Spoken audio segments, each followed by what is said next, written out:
पड़ी पायल या कमर में पड़ी करघनी अथवा केश राशि और उन्नत वक्षस्थल को मर्यादा में बांधने का असफल प्रयास करते हुए स्वर्ण तारों से रचित आभूषण मंडल जिसके शरीर से आती मादकता की ध्वनि इन नूपुरों के संगीत को भी लज्जित कर रही हो, वही तो है रूप गर्विता।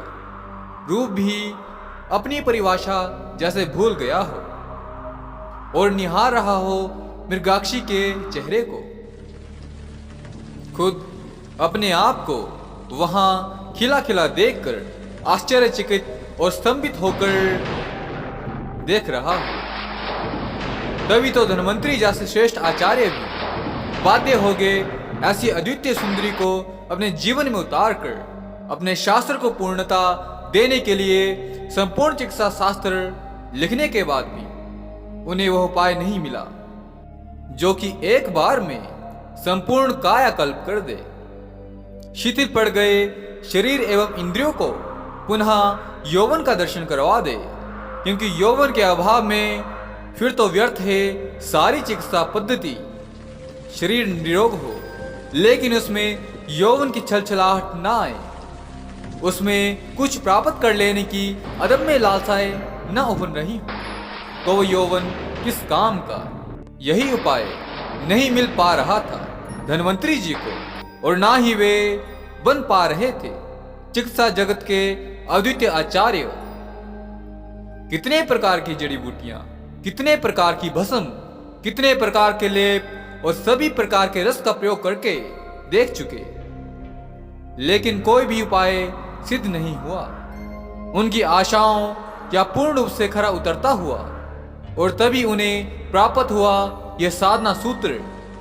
साधना जगत में तो वे कल्पना भी नहीं कर रहे थे चिकित्सा जगत की इस समस्या के समाधान की अद्वितीय यौवन प्राप्त करने का यह रहस्य जो किन्हीं जड़ी बूटियों में नहीं, जो जाकर छुप गया है रूप गर्भता की मादक मुस्कान में। वहीं से तो खिलेगी इस शरीर और मन में यौवन की तरंगे। फिर सत्य भी तो है, बिना ऐसे सौंदर्य का साक्षात्कार किए फिर कहां से फूट सकती है इस जर्जर शरीर में यौवन की गुनगुनाहट। और मृगाक्षी रूप गर्विता को पाकर उल्लासित हुए आचार्य धन्वंतरी अपने चिकित्सा शास्त्र की इस परिपूर्णता का रहस्य प्राप्त कर अपने चिकित्सा जगत में महान नायक कहलाए। यदि हम तंत्र शास्त्रों को खंगाले तो शास्त्रों में किन्नरियों का जिक्र बहुत ही कम देखने को मिलता है और इसी प्रकार उनकी साधनाओं का वर्णन भी बहुत ही कम देखने को मिलता है। फिर भी कुछ एक तंत्र शास्त्रों की यदि हम बात करें तो कुछ वर्णन हमें प्राप्त अवश्य होते हैं जिनमें अष्ट किन्नरियां प्रमुख मानी गई हैं। अष्ट किन्नरियां अलग अलग प्रकार की शक्तियों से संपन्न और रूप एवं यौवन देने में अपने साधक को पूर्ण रूप से सक्षम है। अधिकांश किन्नरों के साधना बहुत ही भयावह और उग्र परीक्षाओं से भरी हुई हैं। अधिकांश साधनाएं इसमें किसी वन पर, किसी पर्वत शिखर पर जाकर, किसी शिवालय में अथवा किसी नदी के तट पर जाकर संपन्न करनी पड़ती है।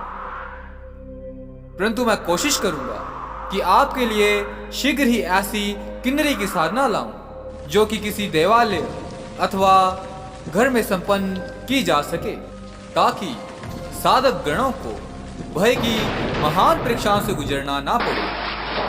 क्योंकि नदी तट पर, किसी शमशान भूमि पर अथवा किसी पर्वत शिखर पर की जाने वाली साधनाएं निश्चित रूप से शीघ्र सफल तो होती हैं, इसमें कोई दो राहें नहीं, परंतु इसमें परीक्षाएं भी खूब होती हैं। इसके विपरीत यदि साधक कर्ण अपने घर में बैठकर साधना करता है तो उसकी साधनाएं निश्चित रूप से लंबी चलती हैं और साधक को इसमें संयम अधिक रखना पड़ता है। प्रत्येक साधनाओं में स्थान का विशेष महत्व होता है।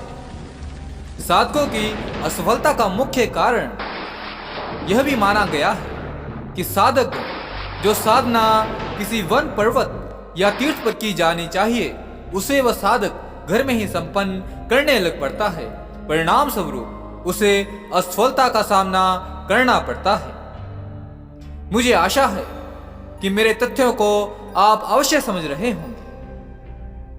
साधक गण गलतियां करते हैं और फिर उनका साधनाओं से पूर्ण रूप से विश्वास उठ जाता है। मैं आपका पूर्ण रूप से मार्गदर्शन करने की कोशिश करूंगा। अब इसके साथ ही मैं अपने शब्दों को विराम देता हूं।